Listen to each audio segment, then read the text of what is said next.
ever-changing world, Life Changes Network presents a voice of truth and inspiration, broadcasting on frequencies of love, laughter, and understanding, illuminating new paths for new directions as we, as one, strive for higher and higher planes of existence. Always remembering, life changes. This is radio like you've never felt before. And now, your host, our MC, our master of change, Filippo Voltaggio. Ciao, everyone. Mark, that was a great intro, by the way. I like that. Filippo Voltaggio. I am excited about today's show. We have a great guest on.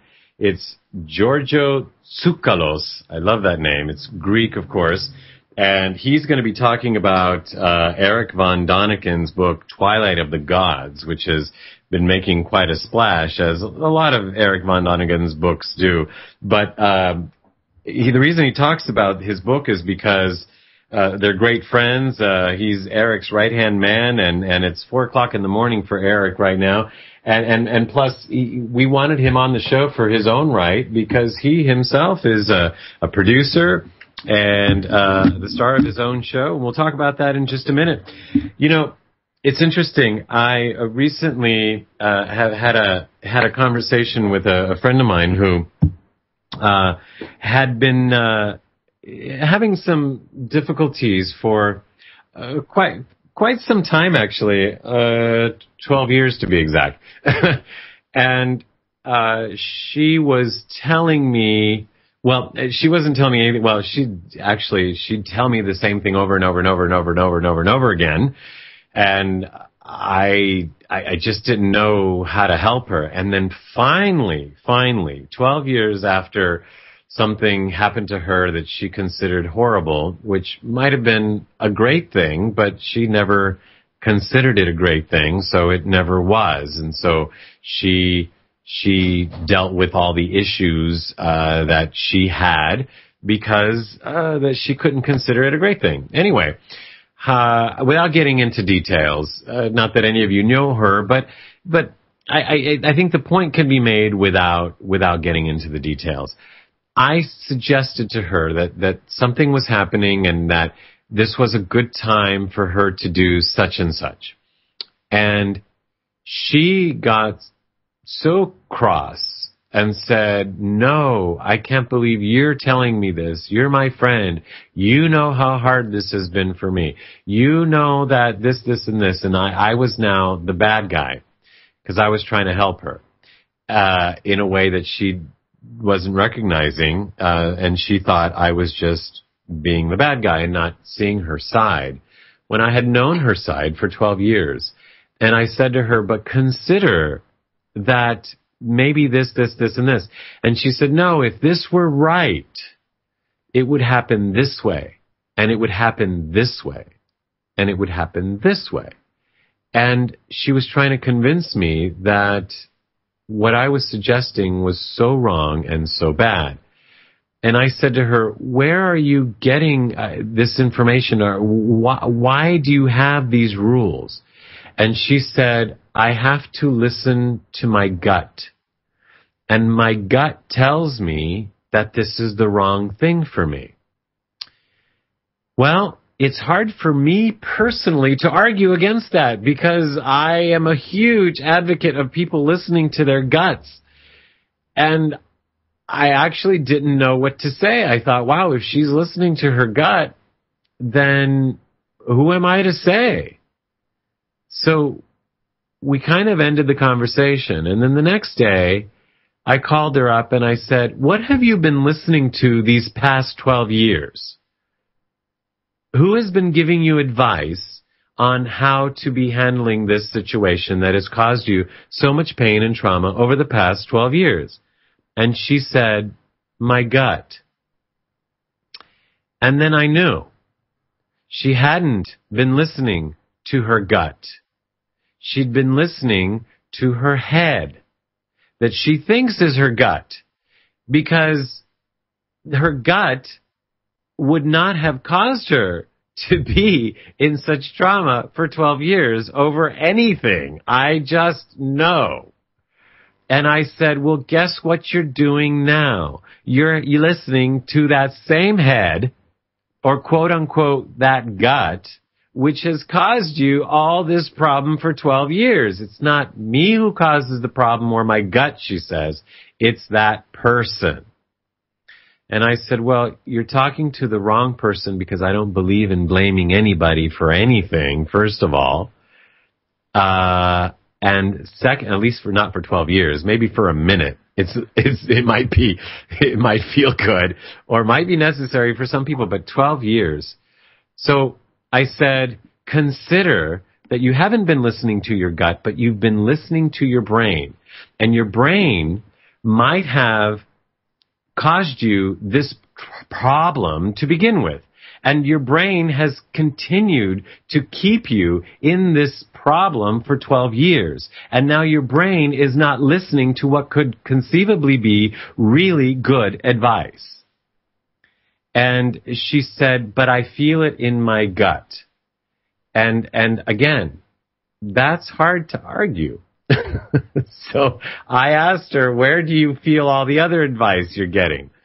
And she says, in my gut. And knowing that the advice that she had been following, quote unquote, from her gut had been leading her deeper and deeper down a rabbit hole, so to speak, I said, you might want to consider, and she raised her voice, so I raised my voice, and then she raised her voice, and then I raised my voice, and I'm Italian. It just doesn't work. I think I could win that game. And she said, I can't believe you're yelling at me. I said, I'm not yelling at you. I'm trying to get through to the brain. And since you're raising your voice, I'm doing the same. And she said, I have to go with what my gut says. Well, a friend of mine said to talk to her higher self and stop calling her. So I did. I don't know if that helped, but I do know that she called me and she said, okay, I'm going to do what you told me to do. I'm going to eat my liver. I'm going to go against what my gut says. And I said, never go against what your gut says. But you're not listening to your gut. Your gut is asking you to go. And she went. And I didn't hear from her for a week. I expected her to call and yell at me and tell me, I told you so. Or I expected her to call me and say thank you, but nothing. So I called her. And I said, hello? And she said, okay, you were right. I said, I was? I said, you mean it wasn't supposed to happen like this and like this and like this, like you thought it was supposed to happen? She said, no, actually, Filippo, it couldn't have been more perfect. And I think she had a really good friend who really cared and who really was connected to her and to the situation and to whatever, higher self or whatever, to be able to get through to her, to do what her gut was probably actually wanting her to do all along. But for those of us who don't have that, or for those of us, better yet, who think we're listening to our guts, then maybe we should reconsider and look at the track history of that quote-unquote gut, or that quote-unquote higher self that we think we're listening to, and see if it's really our ego or our brain trying to justify things. Because for this friend, after 12 years, to have this lifted from her, and for her to feel so differently, and you should just see her now, and she's just the happiest person, and always could have been. But for 12 years wasn't, because she was listening to what she thought was her gut. And listening to your gut is a great thing. I just say, look at your gut's track history and see if it's really your gut talking. Because your gut and your heart know, but usually most people aren't connected to that. And unfortunately, I speak from experience, other people's and mine. So with that, I want to remind everybody that you're listening to Filippo Voltaggio on Life Changes with Filippo. We're here every Monday night at 7 p.m. on the BBS Radio Network. You could learn more about us by going to lifechanges.ws. And of course, you could visit us on Facebook and connect with us on Twitter and YouTube and many, many more places. As a matter of fact, we're working on a place ourselves. We're working on a network that we hope to be able to share with you and the world very soon. So tonight, as I mentioned earlier, we're excited to be introducing our guest to you, our fans and our audience, but he needs very little introduction in the world because he is very well known. He and who's an author, Twilight of the Gods, actually, Eric von Däniken, have co-created some amazing things that we're going to be talking about today on the show. I'll tell you a little bit about him. His name is Giorgio Tsoukalos. I love that name. It's Greek, and I just love it. So Giorgio Tsoukalos is the star and consulting producer of Ancient Aliens, the series. And actually, it's in its second episode or second season right now on the History Channel. He is also the publisher of Legendary Times magazine, the only ancient astronaut publication in the world. And Giorgio is a real-life Indiana Jones. He has been so many places in the world. And he is changing the way the world thinks about the Ancient Astronaut Theory. Now, for over 12 years, Giorgio has also been the director of the Eric von Däniken Center for Ancient Astronaut Research. So let me just say one more thing. As the world's leading ancient astronaut expert, Giorgio has starred in and appeared on the History Channel, the Travel Channel, the National Geographic Channel, the Sci-Fi Channel, Coast to Coast AM, where I just heard him recently and thought we have to have him on the show, and many other international television and radio programs such as UFO Hunters and Ancient Aliens, reporting about the latest discoveries in the ancient astronaut field. Now, I can't wait to just get into the conversation. So with that, Giorgio, welcome to the show. Molte grazie. I'm very happy to be here. Well, it is our pleasure. We've been wanting you on for a while, but you're such a busy man, and you're doing so many things, I almost don't know where to start. But I'm going to say, what is an ancient astronaut? Well, an ancient astronaut, pretty much, is the idea whether or not, or the question whether or not extraterrestrials visited Earth in the remote past. Okay, so we're not talking John Glenn here. No, even though, or Buzz Aldrin or someone like that. But John Glenn does qualify for an ancient astronaut because the other two, Aldrin and Armstrong, they haven't been up there in a very long time. So, was it Glenn went up there, 8 years ago or something like this? 10 years ago, something like that. He went up there. And, that's pretty remarkable that he had the guts and the stamina to do this. It's really amazing. But, all around the world, we have these descriptions of gods from the ancient past. And the archaeologists, essentially, what they're saying is that, all these ancient monuments, they were all built in reverence of the gods, and all these texts were written to worship the gods and things like that, and then God's this, God's that, and case closed, let's go home, mystery solved. Well, nothing's been solved, because the question should be, all right, so if all this stuff that our ancestors did was done, in the name of those gods, well, the most important question we should ask is, who are these gods, or who were these gods, and where did they come from? Because our ancestors, they built some amazing stuff. And to me, what mainstream archaeology suggests today is that all of those God stories or God's stories were nothing else but a figment of our ancestors' imagination. And I say to that, absolute nonsense.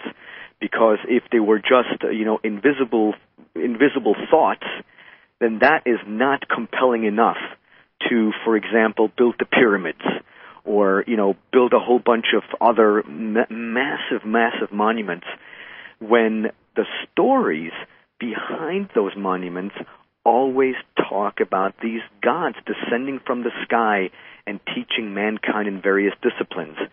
And so, long story short, ancient astronauts pretty much are flesh and blood extraterrestrials who came here in nuts and bolts spaceships, whom our ancestors misinterpreted as gods, as being divine and magical, not because our ancestors were stupid, but because, technologically speaking, they were primitive. And so Arthur C. Clarke really said it best. There's a famous 1961 quote that says, in which he said, "Any sufficiently advanced technology is indistinguishable from magic." And that's exactly what happened 5 or 10,000 years ago. Wow, I had never heard that, and I like that a lot, actually. Eric von Däniken, who you work with very closely, I know you're his right-hand man, and like we mentioned earlier, you are the director of the Eric von Däniken Center for Ancient Astronaut Research. Well, he's written many books, and they've been sold to over 63 million people. And the latest one is Twilight of the Gods, the Mayan Calendar and the Return of the Extraterrestrials. Now, in the beginning of the book, he talks about a particular place, and I want to ask about that in just a moment. But I liked how, first of all, you wrote the foreword, right? Yes, I did. Right. Well, if you want to mention anything on that, I'll ask my question, then if you can bring that all together for us. In the preface, he talks about being a child and hearing the story of Lucifer and God having an argument. And yes. It's a really interesting story. Without, going too deep into it, can you net that out for us? Because it's a perspective that I never thought of. Yeah, no, and it would be my pleasure to explain that to you or look at that from an ancient astronaut perspective. And basically, what the ancient astronaut theory suggests is that all of today's religions, the big three, are based in a complete fabrication, in a complete misunderstanding of actual events that took place, but that those events did not take place on a quote-unquote divine or magical level, but they took place on a very physical plane with flesh and blood extraterrestrials who came here in nuts and bolts spaceships, whom our ancestors thought that those appearances were divine or godlike in nature, which they never were because they simply did not comprehend the technological aspects behind those visits. Because, our frame of reference today is vastly different than the frame of reference of our ancestors, let's say 5,000 years ago. So, if in the Bible we have a story about, God fighting Lucifer and then, casting out Lucifer, and over time Lucifer becomes Satan and he becomes the devil and things like this. I mean, I'm sorry, that's all folklore. The devil in that sense does not exist. Yes, evil exists, but, the whole stories, did you hear sometimes in court, well, the devil made me do it. I mean, those people, I'm sorry, are genuinely insane.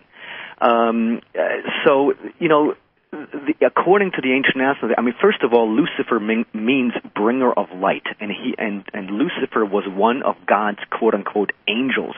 Now, do angels exist the way we think they do today? The answer is absolutely not. Angels, too, were misinterpreted, misunderstood flesh and blood extraterrestrials. And, of course, those extraterrestrials knew exactly what they were doing. It's just like if we were to arrive 1,000 years from now, if we were to arrive on another planet and we would, encounter some intelligent humanoid life, well, and let's also say that life is technologically primitive. Mm-hmm. Well, what will we do? Will we just stand back and watch, or will we, show them a couple of things? Well, at first we will observe. But then, after a month or two, we will interfere with their development because human beings have nothing better to do than always poke around at stuff and, do this and do that. So, instantaneously, when we make contact, to them, we are gods. We are godlike. And eventually, 5,000 years in their future, we humans our once very physical visit will be thrown into the realm of mythology because that could have never happened. Ancient astronauts do not exist, even though we one day, humans, will become ancient astronauts on another planet. So this whole idea about, God fighting or having this rift with Lucifer, it's nothing else but a misunderstood fabrication where, you see, personally, I'm a very deep believer in God. However, it has nothing to do with the God that's described in the Old Testament, because whatever or whoever was described in the Old Testament wasn't God. It was a flesh and blood extraterrestrial whom our ancestors thought was God or God-like, and that person or that individual knew that, and they took full advantage. They tricked our ancestors into submission by, saying, I am your God, and you cannot worship anyone else. Because, the whole question about God, it transcends the Bible, it transcends the Quran, it transcends the Torah. It's way bigger than what it can be, that this question or the idea about God could be ever confined in a man-made, let me repeat, man-made book. So I went all over the place on this answer, so no, actually, not at all. I'm just thinking you must be real popular in the Bible Belt. Oh, yes, absolutely. But you know what? That's okay when there's disagreement, because, look, like I said, I'm a deep believer in God. And see, to me, if you take a piece of, let's say a piece of skin or something that's organic, and then you take a piece of rock, which allegedly is inorganic. One is alive, one is dead. And you put both pieces underneath an electron microscope, and you go deeper and deeper and deeper and deeper. At the very core, at the center of it all, you cannot tell the difference between the two items. They're all the same, because at our core, everything vibrates, everything wobbles, everything oscillates. It's all about harmonics. So it's all the same. So in my opinion, God is way bigger than the Bible, that God is the universe, and we all belong to the universe, and we're all one, essentially, and that, like Carl Sagan said, we are made of star stuff, and we really are. It's truly amazing. And so to me, you see, creation, and whenever this might have happened, is way more magnificent than what many Christians, Muslims, and Hebrew Jews think today. So it's very confining to say, well, the Bible, this is the Word of God, because I'm sorry, it isn't. Because according to the ancient texts, not only did those extraterrestrials teach us in various academic disciplines, but they also gave us moral values and ideas about what's right and what's wrong. And Moses, when he went up and came back down and then wrote the Ten Commandments, right. That was not given to God, to him, but by extraterrestrials. Here, this is how your civilization, should interact with each other. These are the basics. Go at it. Have fun. Yeah, I don't remember if I read it in this book or someplace else, but the fact that he came back with Moses came back with gray hair was that maybe he had met with nuclear power or something like that. With glowing skin, absolutely. Right. And so there are all these bizarre references in ancient texts where, radioactive poisoning is described, where, people come in contact either with the quote-unquote glory of the Lord, or they come in contact, for example, with the Ark of the Covenant, and days later, they start losing their hair, they start losing their nails, and they have these bizarre boils on their skin.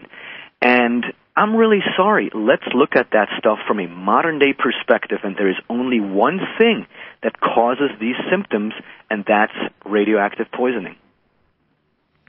And now, how would anybody know this in the past?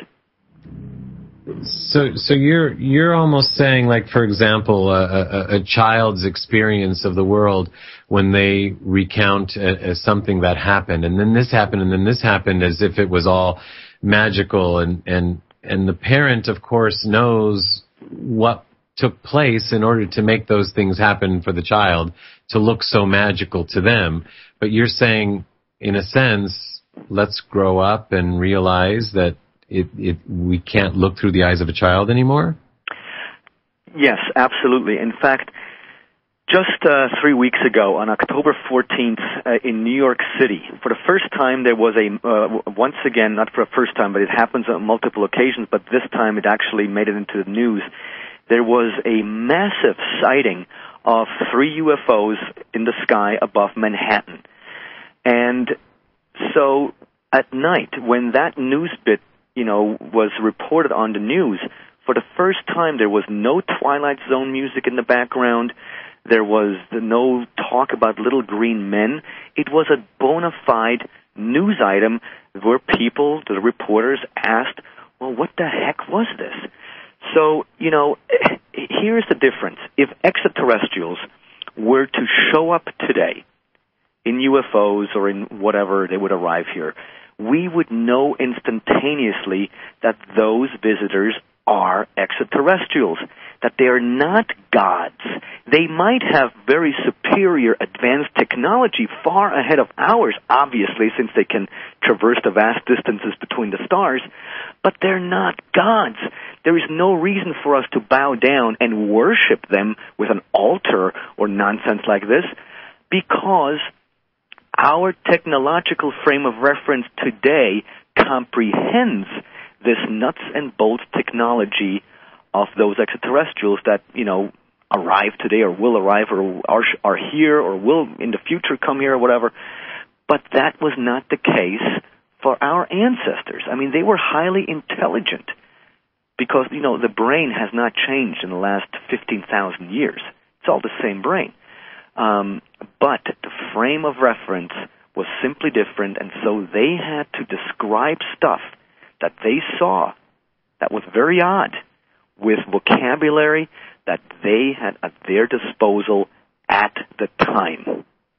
But so Giorgio, of course we have and so of course we have flying chariots, and we have flying furnaces and flying shields and really bizarre stuff, but let's be honest here. Shields do not fly. So, what is it? And flying horses also do not exist with flying chariots or flying furnaces. What is it? And, in our opinion, it was ancient astronauts. Well, technically, if ancient astronauts could exist, if aliens could exist, flying horses could exist, technically. But sure, we're not. I give you that. We're not talking Santa Claus here. A man that flies around with reindeer and gives toys to children, and it's fun once a year, and we can believe in that. We're talking God. We're talking the God that made us in His own image, and that rules our lives and brings the good or allows bad to happen. I don't know, but this is indelible in people's souls. It's not Santa Claus. I mean, you're talking everything is what we've been taught, no matter what religion that exists. Yeah, no, absolutely. And so this is why, this whole thing is so controversial. Because, I mean, look, even in the New Testament, there's one point where Jesus said, "My Father's home has many rooms," or "My Father's world has many mansions." I mean, you could interpret that as, right, so Earth is one mansion, and there are different mansions all throughout the galaxy or universe with other life forms. Because, let's be honest, if we really were the only intelligent beings in our galaxy or even in the universe, as some scientists believe, I mean, that to me would be an insult in the face of creation, because it basically means that God didn't, that she couldn't do any better. And I don't think that is the case. The requirements for life are basically set. They're the same. It's a given set of circumstances that apply throughout the entire universe.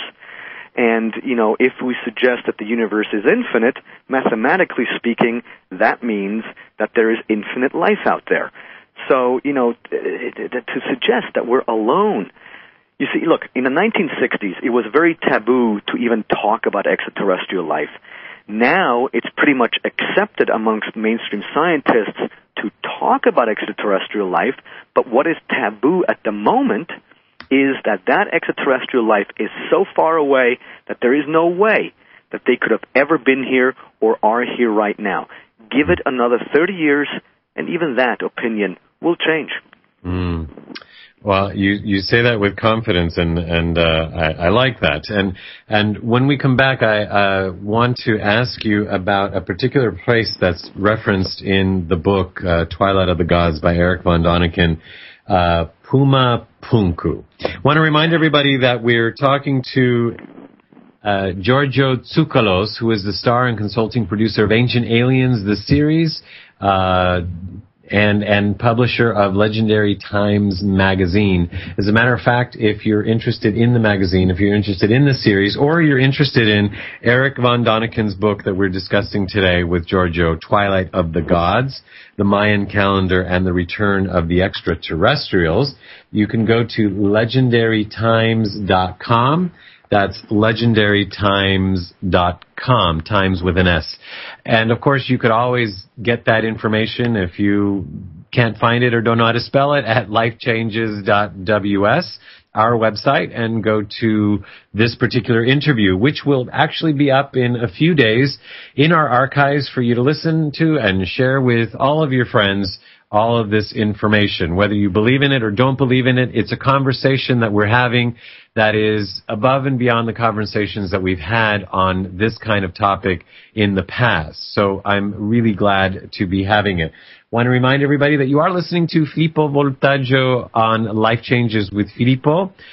We're here every Monday night at 7 p.m. on the BBS radio network. And of course, not only can you connect with us at our website, lifechanges.ws, but through Twitter, on our Facebook page, on our individual fan pages, and at Life Changes with Filippo Facebook fan page. And then, of course, finally on YouTube at the moment under Filippo Voltaggio. You can go to lifechanges.ws to figure out how to spell that. But with that, I'd like to come back to, from an Italian name to a Greek name, Giorgio Tsoukalos, as we are here talking about actually several different things, but one of them is Twilight of the Gods, Eric von Däniken's latest book. So, Giorgio, in the book, it starts off talking about a very special place called Puma Punku. Where is it, and why is it important? Well, Puma Punku is by far one of the most fascinating places in the world, and it's right on the border between Peru and Bolivia. It's on the Bolivian side, right next to Lake Titicaca, which is the highest navigable lake in the world. And I have to say, if you think it's one of the most fascinating places in the world, it really must be, because I want to share with the audience that you've been to over 54 countries and counting, I take it. Yes, absolutely. And, it's very difficult for me because one of the questions I'm always asked is, well, what's your favorite archaeological site? What's your favorite this? And that really is a very hard question because, yes, you go to the pyramids and you're dumbfounded. Yes, you go to the Nazca lines and you're stunned. So, you can't really say, well, this is my favorite. But, in regards to impossibility of asking the question, how was this done? Puma Punku takes the cake because, we're at 13,000 feet altitude, which means number one, the air is very rarefied, and number two, I didn't explain it to what we have there. We have this gigantic field of ruins with gigantic stones, some of which that weigh upwards of 80 tons, metric tons. And they've all been cut from a granite quarry, have been transported there 80 miles over hills and over valleys, and just absolute craziness. And those stone blocks feature such precise cuts that we today would have very much difficulties to replicate this. Now, and this was all done by primitive people? Allegedly, yes. And see, here's the thing, that the indigenous population that still lives there, they're called the Aymara Indians. They themselves say that when we stumbled across this this Pumapunku place, this place was already in ruins. It has been in ruins since before the beginning of time. I mean, that's pretty amazing for them to say, because they're very adamant about their oral traditions and their legends and myths. And so you see, right next to Pumapunku, there is another site about 150 yards away called Tiwanaku. And Tiwanaku, there are hundreds and hundreds of books that have been written about Tiwanaku, which is very much an Incan site. It's got some beautiful gates. It's got beautiful carvings of faces and flowers, and there's a whole bunch of glyphs. Really beautiful.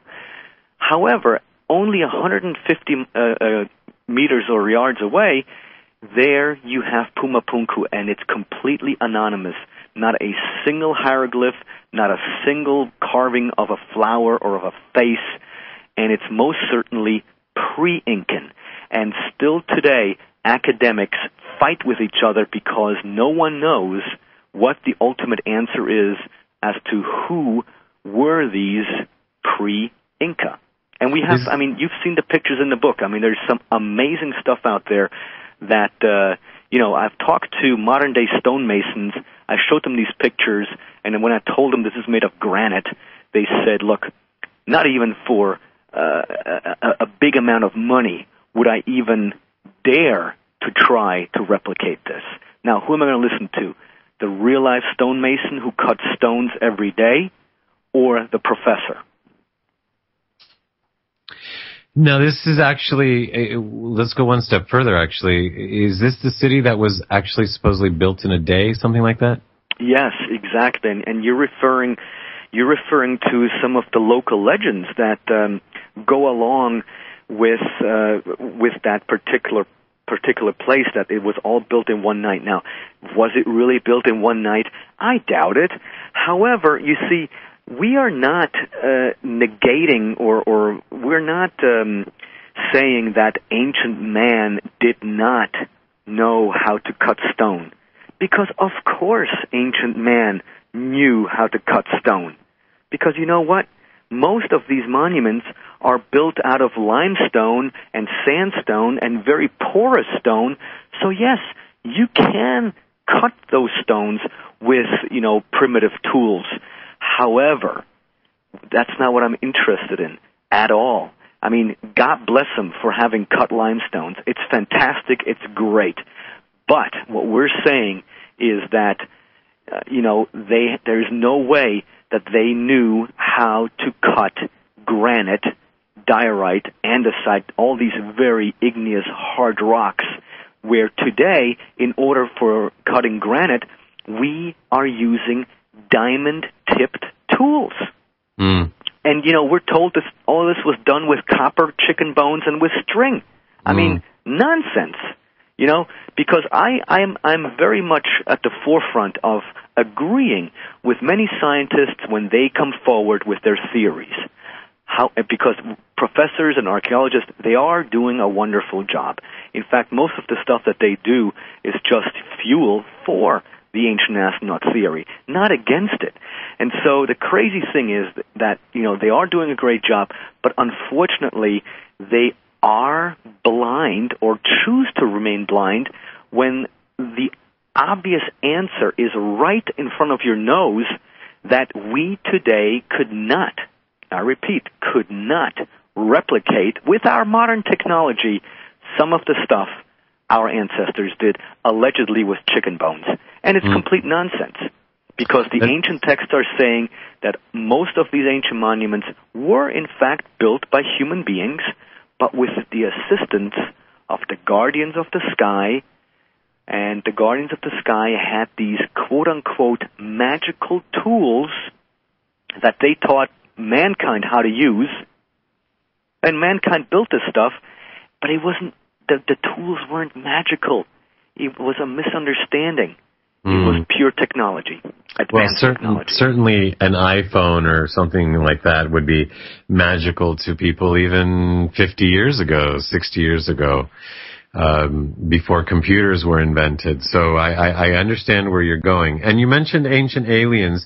Of course, that's the series, and congratulations that it's on its second season. And I have friends that you're welcome. I thank you for producing it. You're the executive, you're everything. You're the star and the consulting producer. So it's just to let the audience know, if they don't, it's on Thursday nights at 10 p.m. and 9 p.m. Central, and it's on the History Channel. And this Thursday will be episode 3, which is Underwater Worlds. And it's kind of exciting. It's also unfortunate that we're actually a couple blocks away and we didn't get to meet each other this time around. You're up in LA because you're filming episodes 8, 9, and 10. So you're right in the middle of production. Yes, we are. In fact, it's really amazing because, as you've just mentioned, on Thursday, episode 3 is already airing. So all these shows, they're already airing, and here we are. We're still, filing away at the last 3 episodes, and it's just an exciting, it's a very exciting time right now. It is exciting, and actually, in the remaining couple minutes that we have together here, tell us. Obviously, so much of what you've shared with us is fodder for the show and is brought up in the show. But give us an idea of some of the things that we have to look forward to in the next coming episodes. Yeah, I mean, for the Underwater World episode, we've visited an underwater city off of the coast of Okinawa in Japan called Yonaguni.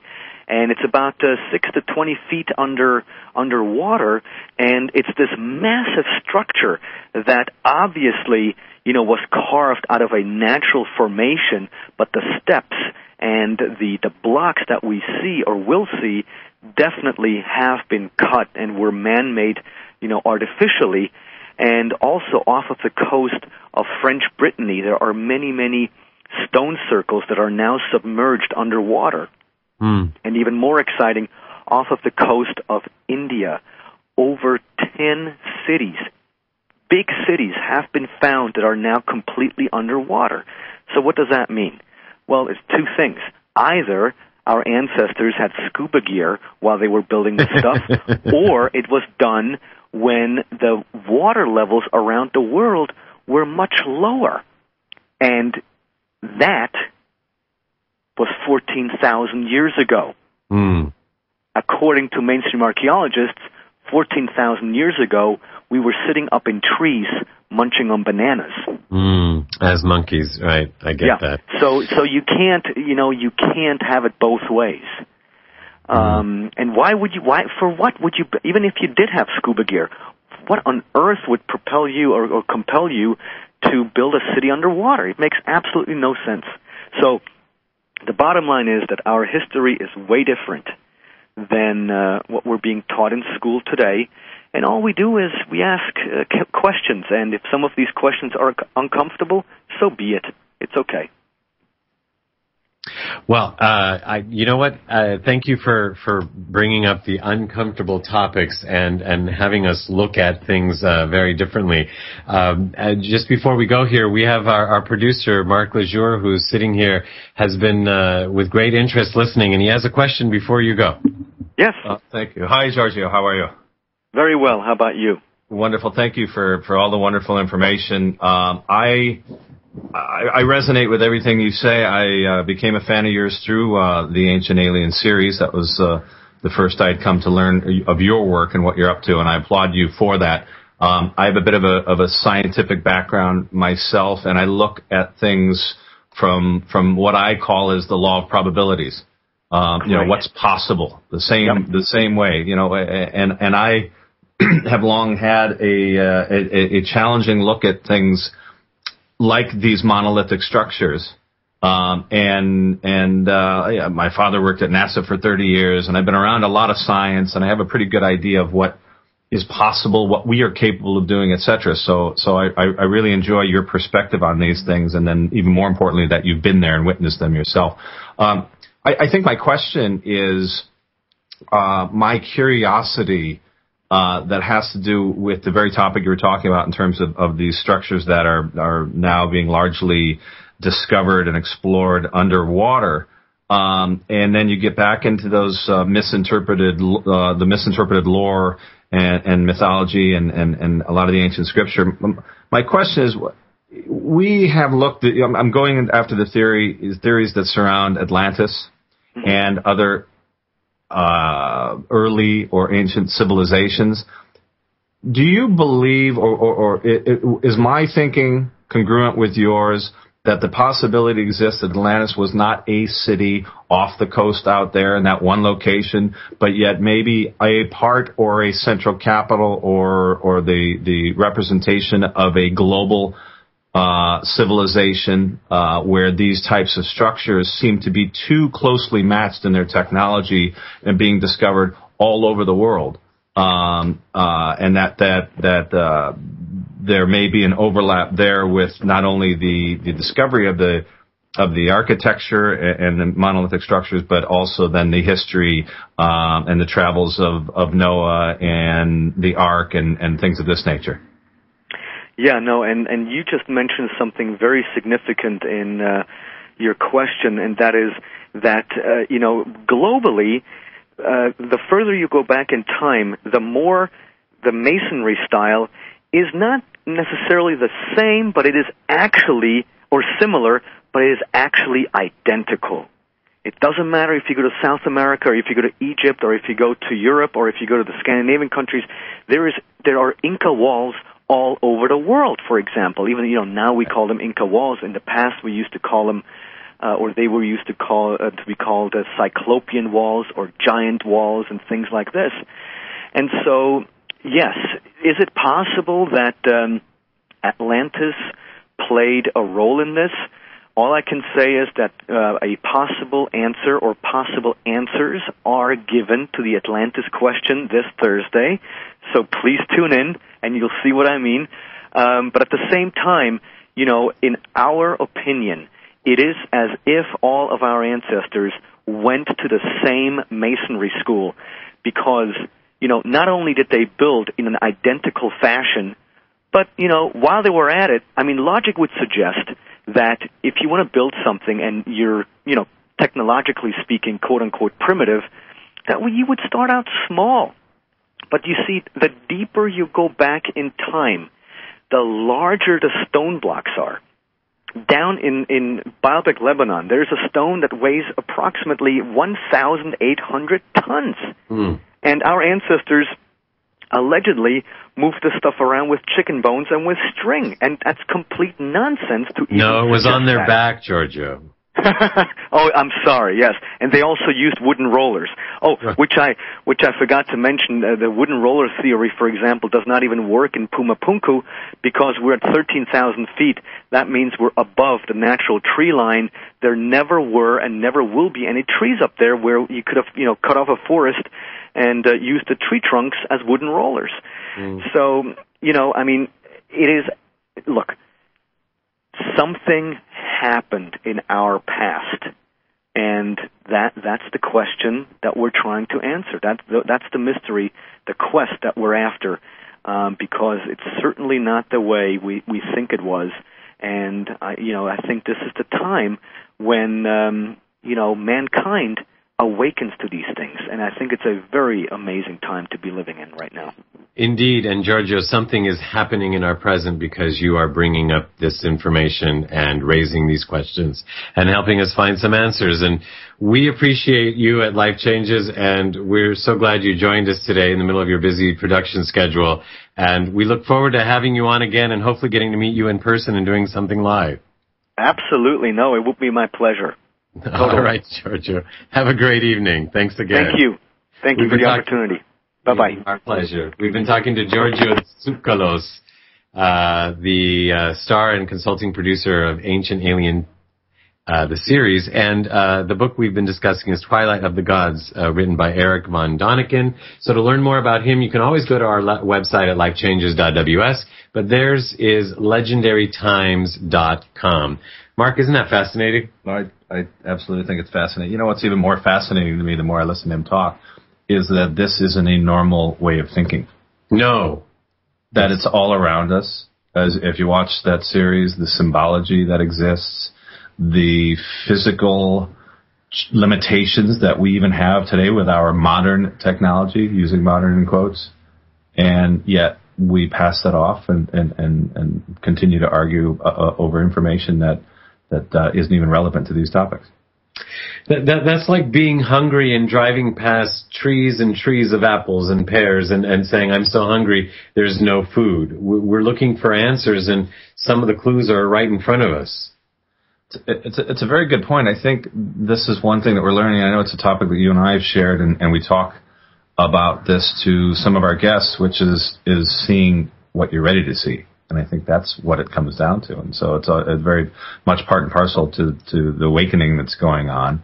The people are starting to recognize this and maybe more importantly are willing to recognize it. You know, I wonder if it's also, I like how you put that, but I wonder if it's also like, you know, we've been taught you can't eat apples and you can't eat pears and you can't eat oranges. So you just drive by the trees thinking, well, I wish there were food. I'm hungry, but I can't eat that. So I wish I had answers, but I've been told that those aren't answers. That's a very good point. You know, I'm a big fan of how we think based on our programming, and our programming is what we've learned and experienced. And you're right. If you've been taught something is one way, until you learn differently, you're going to operate based on that belief system. So it's a good point. You know, and I don't blame people because, you know, I grew up with a lot of the stories that he shared and knowing, I could have quoted the same stories, but I would say what they mean to me from the aspect of the religion that I grew up in. So I understand how do you just all of a sudden say, oh, well, that's not true. I think it comes down to the fact that you don't. I think before, I think there was an operating mechanism that was largely derived by fear. You know, if you look at information and the way that information travels today, and the internet and the connectivity and the ability to kind of seek out information on your own, it's a very different day and age than it was 10 years ago, 50, 100 years ago. How about when the church and or other political influence were having people killed due to their beliefs that the stars or the planets traveled in a certain direction, or that the world was flat versus round, or anything that challenged conventional wisdom. Well, now you challenge this wisdom, and people have the opportunity to explore the information and search their soul and do so in at least largely, obviously this still exists even to today, but in a largely fearless environment where they have the ability to explore and learn. You know, that's really interesting. You started off by saying even 10 years ago, which is not that long ago, but you're absolutely right, because one of the huge differences is, especially with iPhones and internet connection, whatever, with your phones, when somebody says, did you know that such and such was built in such, no, I don't think it was. And you sit there and you Google it or you Yahoo it right there, right in the middle of the conversation. And that wasn't possible 10 years ago. You'd either have to believe the teacher or believe the one book you're reading, or so you're right, even 10 years ago. Just imagine 10 years from now. Yeah, information wasn't readily available for that long, much less the fact that the general global population is just now starting to be connected. And thank gosh, the speed of connectivity is happening at such a rapid rate that now, we look at this as commonplace. Mm. But, a major portion of this planet couldn't access information, or the information they were accessing was what they were being told by anything from their parents and teachers to their information minister or whoever it may be. Mm. Wow. And yet at the same time, sometimes I think, there's just too much information. I can't read that much and that fast, and I don't have that time, and it's there for me, and I want to know. That's also a very good point.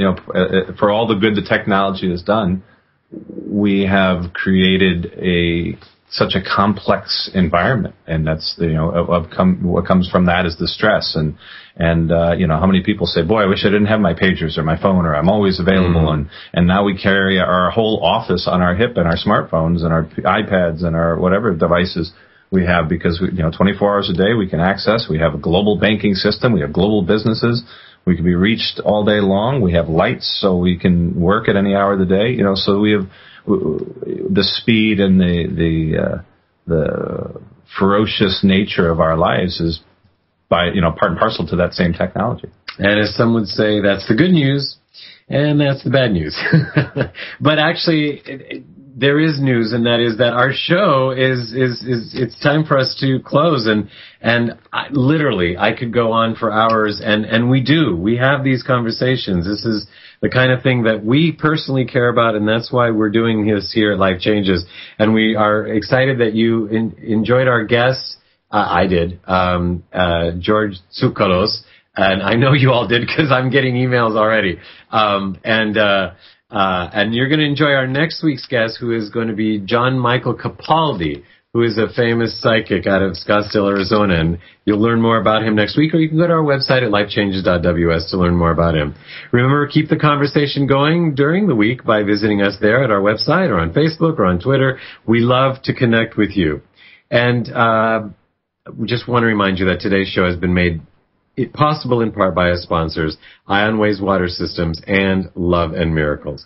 I am Filippo Voltaggio, and it has been my pleasure being of service by hosting Life Changes with Filippo today. I, along with our segment hosts and producers, Dorothy Lee Donahue and Mark Lejour, and our engineer Seth, thank you for joining us and being part of the show and being part of the change we all wish to see in the world. Ciao, everyone. You have been listening to Life Changes with the Master of Change, Filippo Voltaggio. Listen live every Monday night at 7 p.m. Pacific Standard Time, and visit us on the web at www.lifechanges.ws. Also, you can follow our community on Facebook at Life Changes. Once again, join us here next week as we consciously explore and embrace the only constant, life changes.